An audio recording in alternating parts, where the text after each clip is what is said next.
149. It's a 33149. If heaven were a cake, I live on a slice. The people living here call it paradise. I've traveled the world by boat, plane, and train, but nothing can compare to Key Biscayne. The 33149. Welcome to the 33149.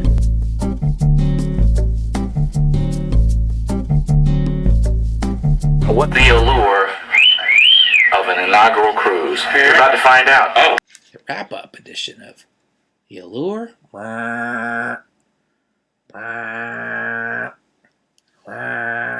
of the Seas. I don't know if you recall, but in the last episode, I promised the gift that I would show you. Here it is. The Allure of the Seas. It's the model of the Allure of the Seas. Top view. If you're looking at it from the helicopter, sailing by, giant finger. We were about here originally, up in one of these rooms. Then we got moved to, we were up in here, right? Overlooking this area, which is the golf course. How fun is this? This is a great view. Incredible view. That running deck. There's the lifeboat. So on the other side, which you can't see on the other side of this life deck, the other side of these lifeboats would be the running track. And if you get so sick, That's you need to bail, the audience. That's where the people sit, right there. And right there where it's white would really be blue on the ship, because that's the water area. And there is the area on boardwalk. And then slightly back here, you can look down one of my favorite areas besides the boardwalk, which is a lot of fun, Central Park. And in one of these, I believe it's this guy right here. Right, okay, that thing there. That's the end of the rising tide. So what happens is you go inside the room, and it's like a bar, and it's also an elevator, and it takes you from that deck, which I believe is deck 8, and it takes you down into the promenade. And the promenade is something the Royal Caribbean Cruise Line introduced in their Voyager class, and if you've never been cruising with a promenade, you got to do it. And once you do it, you'll never want to cruise again without one, because it's a place away from the ship in a sense. Most cruise ships, you're going down little corridors and there's areas to walk, but you kind of always still feel like you're on a cruise ship. You want to feel like you're in a different place that's on the sea. The promenade's the place to be. It's awesome. It's awesome. They have their parades there. Yeah, there's all types of activities on the promenade. They have stores, they have food, they have places to go for some singing. There's always something going on in the promenade. So it's kind of like European City Street. It's also like one of those gigantic malls, a big mall. On the smaller ones, the bigger ones like the Allure, you could spend the whole day in there and just have a good time. The promenade's a big plus. The boardwalk, huge plus. Central Park, a big plus. You can go to the front of the ship. There's an area called the Solarium that's just for adults. And there's jacuzzis. There's healthy food up there. And it's very classy and just spectacular. The allure of a maiden voyage, well, besides the goodies, and they shower you with a whole bunch of goodies. and the goodies. Oh, and the goodies, and the goodies, and the goodies. Why do you sail on a maiden voyage? Why? Maiden voyage. Get one of these. Say Allure. There. It's a little bag. It's kind of cute. Carry all your stuff. Little wobbly. You won't want to throw your towel or something in there. Contraband or whatever. Okay, we got flag. They were giving these out. Supposed to wave them as we leave. Hi, Fort Lauderdale, Port Everglades. Hi, we're leaving and we get a flag. It's also a defense mechanism. Look at the spear on the end of that thing.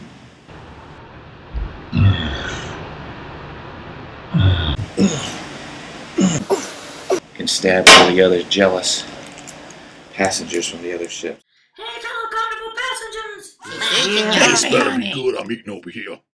I say let's dump this dinghy. Take the big ship and all its goodies. Who's with me? Yeah, let's get some meat. Food, yeah, food. We also get a Nice little pin. There, a diamond. couple of those. We get a magnet. Magnet. Champagne. Ooh, they were handing out champagne. I think we had an IV put right into our veins. The other end, Dom Perignon. Quite a bit of champagne put in. And tonight again. And tonight again, it's a champagne vessel. Lure the Sea's hat. Got that special. Lure the Sea's hat. We've been on a maiden voyage. That's why you go. You get special perks. Here's one of them. Okay, so this is pretty cool. We just showed up one day in our loft suite, and boom, presto bammo, we've got this nice looking little model. Another Allure Maiden Voyage gift. Nice little chocolates. Chocolat. It's the ship that just keeps giving. That's right. It's just wonderful to be on a ship that is brand spanking new. Smells good, looks good.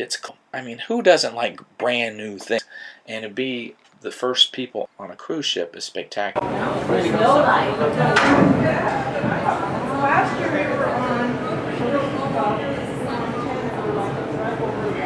And it doesn't stay really busy late either, so you don't get a lot of noise. Noise in the windows are double glazed, heavy double glazing, so it really works well. Alright, you're looking all the way down. You can see down into the promenade area. Promenade, you got the rising tide here. You can see the boardwalk sign from here. Now, the worry that some people have is that you're breaking in a new ship, there's going to be issues. Things won't run as smoothly. And yeah, we probably did run into a few minor glitches on the Allure. The service at the restaurants was a little slower that we were accustomed to. I think Chicago got out late. Some of the things, some of the timing was a little bit off, and I'm sure they're going to work all that out. But, you know, there's so much to do and so much to see that you don't even know little things unless you're pop doing pow pow. One of the concerns that people have about this ship is that you got 54 to 5,800 passengers and when it's at maximum capacity. The concern was that it would just feel too crowded. You know, you wouldn't enjoy the experience because of the large crowds. That was never ever an issue. It wasn't an issue on Oasis, or was an issue on Allure. I mean, you can go back and see the footage that we shot from the last few episodes. You can see it's no more crowded than any other cruise ship. In fact, I think it's more spacious. If you like swimming, Pow Pow and I are not pool people, but if you like pools, the Allure is a really cool ship for pools. There's a saltwater pool on the pool deck, and it actually kind of slopes down, so you feel like you're walking in beach water. Then it drops off a deeper section. I don't know how deep it is, 6 feet or whatever. And then everything around there is kind of set up like a beach scene. It's really cool. Then they have like your regular standard pools. And then they have this whole kiddie section. So if you got kids, there's a whole area where it's very colorful, and there's sprinklers, and there's a jacuzzi with a glass side, so you can swim around inside. You can see the people in there. And it's usually that's over in the kids section, and the kids have a blast with that. There are all kinds of events. There are programs and things just designed for the kids. There's shows that we didn't even see. I think DreamWorks had a lot to do with the productions. And the parade was a DreamWorks parade that you saw on the last episode. So there's a whole world just for children. Pop 2 and Pow Pow didn't do that. We didn't bring any kids on this trip. People that we talked to and the people that we spoke with, they said it was just spectacular. The kids enjoyed it. So entertainment, world class, top of the line. I enjoyed it. Some people writing in saying that the Oasis Aqua Theater show was better than the Allure Aqua Theater show. I disagree. It was a different show. In fact, we have a disagreement in our own family. Pow Pow and Pop 2 disagree on that. Pow Pow enjoyed the Oasis show so much so that she went back a second time. But I'm thinking that the only reason she went back, and we had a little discussion about this, is because it was so different and so unique. And so when we saw the Aqua show on the Allure, it wasn't quite as unique and spectacular in the sense that we had seen something like this, that type of stage before. Yet, I'm looking at it from just purely a production standpoint, and I thought the production that was on the Allure was a little better. There were more sound effects, comical in places. On the Oasis, I believe what they did was was spectacular as well. But it was more what I thought would happen in terms of a show. It was synchronized swimming, the diving, there was some trampoline acts. It an allure where things were coming out of the water, it was tumbling, and there was acrobatics, and the music and the sound effects and everything. I thought, to me, that was an upgrade. Either way, I don't care who you are. If you go on the Allure or the Oasis, you are going to enjoy the Aqua Theater performances. They're awesome. As far as dining experiences, you can't go wrong with any of the specialty dining options, with the exception of we didn't like the Samba grill. If you were a fan of Brazilian radicchios like I am, that's not the real McCoy. That's like saying Taco Bell is Mexican food, because it's not. It's Tex-Mex, done cheaply. Not that the Samba grill experience was a cheap-looking experience. It wasn't. It was first class in terms of its decor and its presentation, and they had dancers, naked dancers, which I liked. But the food, especially when it's Brazilian style, you're looking for certain types of meat, and they didn't have what we were used to. And so we were a little bit disappointed with that. But enough with that. Everything else was spectacular. And one thing that we missed out on was the $75 captain's table dinner, which apparently everyone in love with. And the reason we didn't do it is because Pow Pow is a little bit concerned about my belly. I can't handle certain types of wines. I can't drink anything from on this hemisphere. It's got to be French. I know, I'm a bit snobbish when it comes to wine. When it comes to drinking California wines, it sends me to the toilet. I gotta go straight to the toilet, go straight to my head, and then straight to my, we get a chance to do that again. I'm gonna bring a big bottle of Imodium and just toss down the Imodium. Eat. Bubble belly afterwards. But during the event, I'm going to be going, this is good, this is so good. An hour later, I'm going to be going, we enjoyed the Allure as much as we did the Oasis, and in some cases, I think the Allure trumped the Oasis in terms of their shows, or all of their shows.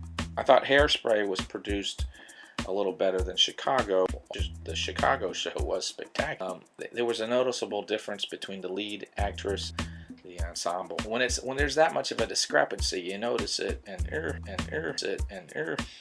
the dancing number, the overall production was good, not quite as good as Hairspray. Hairspray we actually went back and saw again. That's how good Hairspray was. However, Hairspray was the #1 show to see on Oasis, while Chicago may have been the third best show, because I thought Aqua Theater experience to me was a little better than Chicago. But the #1 show, spectacular, Blue Planet, that was a spectacular show. Incredible show. I was in awe the whole time. What they did with this, because of the visual impact, spectacular thing with this tree out on the stage. The tree branches become cool. I don't know how they hold those positions for so long, but and then they start doing it. Is wild. Then they got a screen that comes up, and somehow it looks like everybody's floating in the water. Floating in the water. It looks like everybody's right in front of my eyes. And we had spectacular. I think about 2 rows back, the center stage. I mean, we were right water. Everything. I mean, highly enough for that show. We found out from our friends that in order for them to get a little more, so they don't get taxed, we should give them cash. Bring some cash when you cruise. But you don't really have to.